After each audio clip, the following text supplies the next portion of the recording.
Tsa. Tamad mo maglaro. O, yan. Sige, ha? Tatamad-tamad ka. Diyan kita lagay sa... Tatata.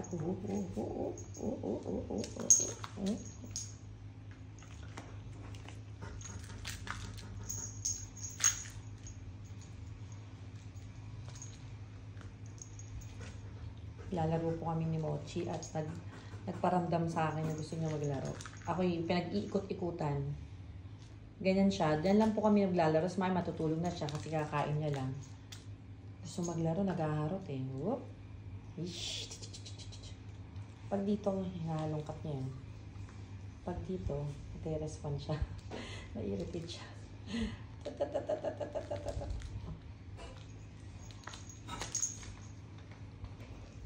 Ayan, sige, sige. Sige po, bye po. Pinakita po sa inyo paano maglaro ang Mochi ko.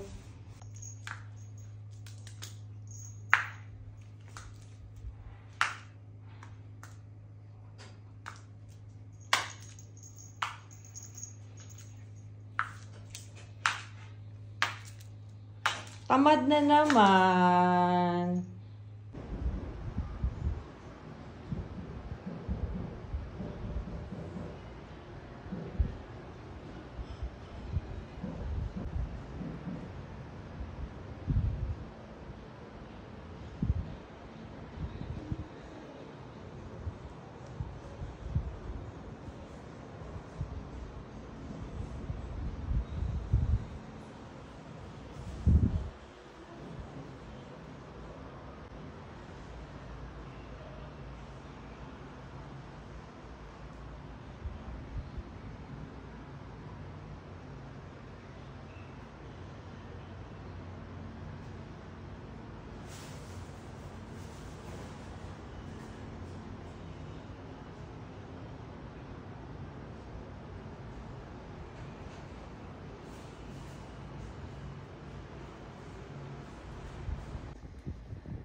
Nagdidila ka na naman. Ang hairball mo kahapon, bilog na bilog. Alam nyo guys, kapag nagaganyan ng pusa, nakakain sila ng hair.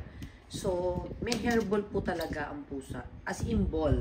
Ball, hindi naman po ball ilalabas. Ibig sabihin, compacted ang kanyang hair, sama-sama. Kahapon was my first time to see hairball from Mochi. Ang hairball niya kasi dati, parang buhok lang na lumalabas. So, ayun, paborito niya yung basahan niya. Malinis po yun. hindi ako may magtapon ng agad-agad kung pambanyo lang. Everyday nagpapalit po ako. At puro pintura na kasi nagpintura po dito. Si Mochi, first time ko nakahawak ng hairball, nakagloves ako kahapon with some of the foods. Ang tigas!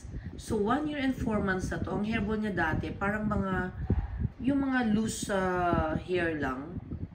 Kahapon, ang tigas. As in, first time ko. So, talaga palang literally, ball ang dating niya. Kaya sabi ko, ganun pala yung hairball na sinasabi. Ayan. Dahil nakaligo siya, ganyan na naman siya. So, meron na namang hair na papasok.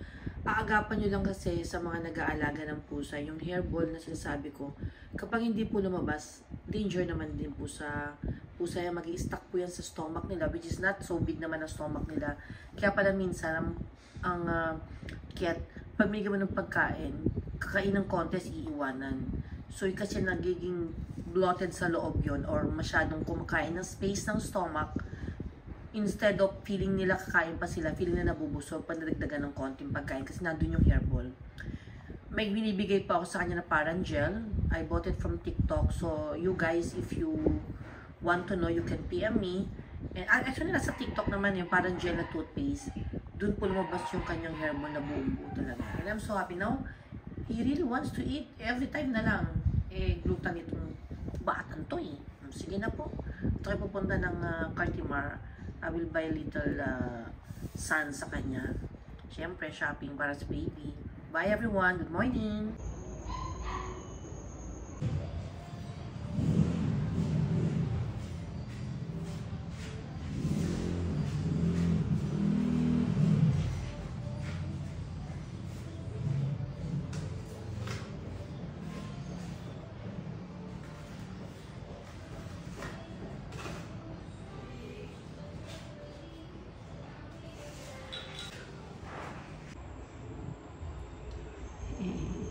Si Mochi, iihi yata. O, pupupo.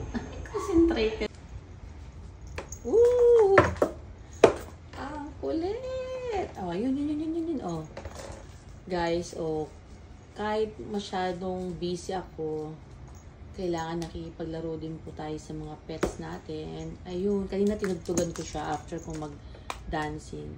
Tapos ngayon naman, ayan, favorite niya kasi ito. Sige. Favorite niya ganyan na yung daga-dagaan niya. Ayan, kailangan. Okay, another one. Kulit ni Mochi. Kailangan mag-exercise yung mga pets natin. Nahatak. Ang lakas mo ah. Nahatak mo. Baby ka. Nahatak niya yung aking ano. Ready siya. Ready to. Ching. Ay, hindi pa ganun pala. Sulusubin mo ko.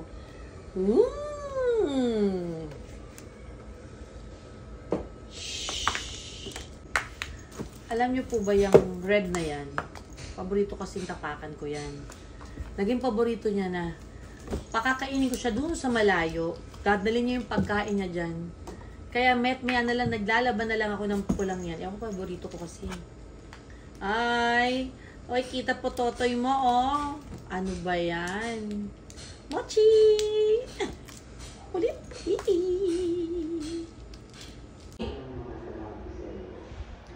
Baby, come to me.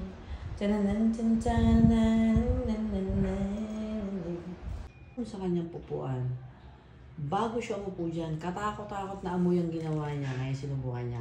So, nag-ihi po ang aking pumpusa. Ang daming seremonya bago siya nakaupo dyan. Inamoy niya from there, lumakad-lakad, umikot-ikot. Kasi bago kasi coffee nga sa ilalim eh. Pinatungan ko po ng lemon. So, that's the new freshness sa kanila. What you call this? New scent sa kanya. New freshness naman. So, new scent sa kanya. Mga gusto niya pala. Jumingil ang aking pusa. So, ganyan po maglalong kayang pusa. Tinatakpan po nila ihi nila. Yan. Kaya, ayun, no? Nakita niyo yung ihi. Ayun, no? Nakita niyo yung ihi. Ayun yung ihi niya sa baba. Ayun yung ihi niya. Ayun. So, gusto niyang takpan. Ayun.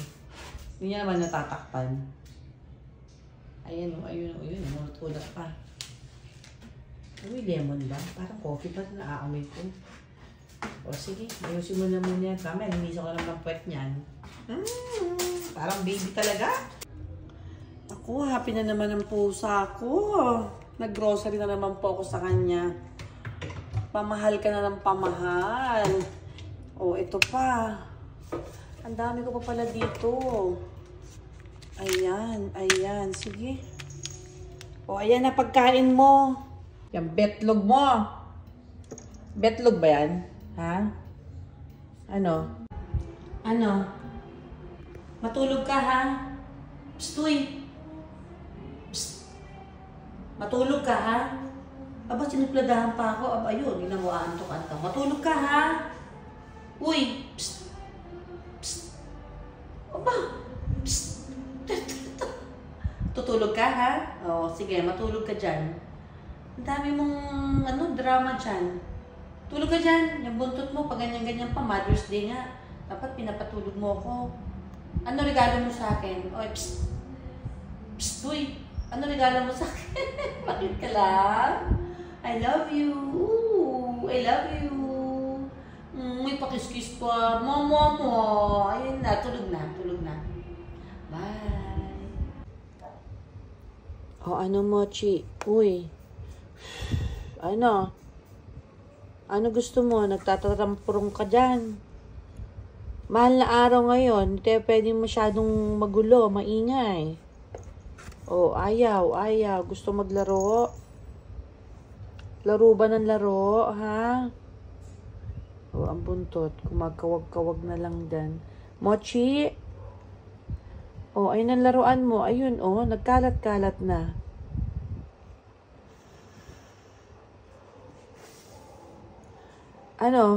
Inihipan ko si Mochi. May one way to let him behave. Hipan niyo ipan nyo po yung face ng pusa nyo. I don't know. My son teach me this. Kaya ginaya ko na, which is, ano naman, nagiging effective naman. Stop. O ano, tahimik ngayon ng mga kalye, no? Tahimik ang ating street, tahimik ang ating compound, kaya dapat, pag ginaganyan ko siya dati, hinahabol na ako ng parang love bite, pero ngayon hindi na. Ganyan lang siya, yan. Kailangan matuto siya mag-behave. Ayan. So, pag walang ginagawa, guys, laruin niyo po yung pet nyo. Nararamdaman nila na family kayo. Nararamdaman niya na kapamilya siya. Oh, laki-laki na ni Mochi. 1 year and 4 months na si Mochi. Magstay ka sa akin na matagal. Iiyak ako. Pag iwanan mo ako, ha? Stay ka muna. Hanggang sa pagtanda ako, ha, baby? Sige na. Good morning, everyone.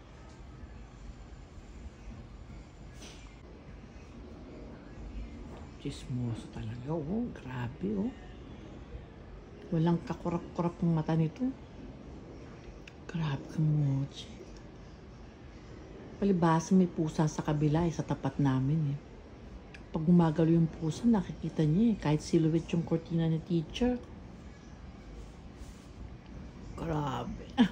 Nakakatawa si Mochi. Parang batang chismosa. Marites.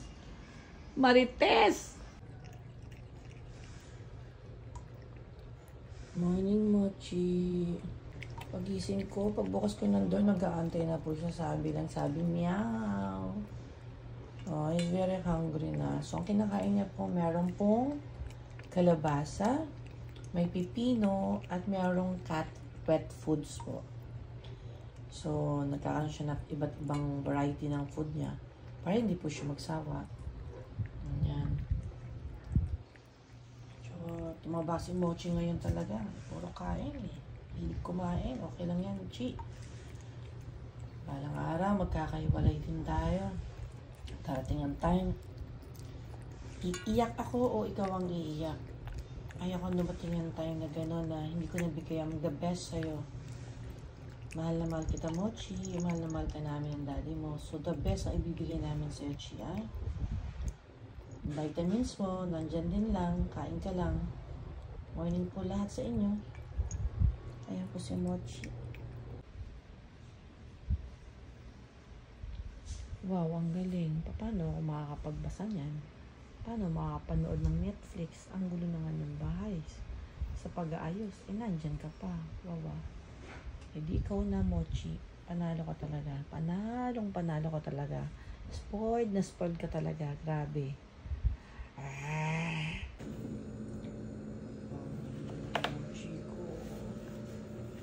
So, meron pa siyang lobo. Yung lobo niya. Nilagay niya pa talaga siya. Tulog na po si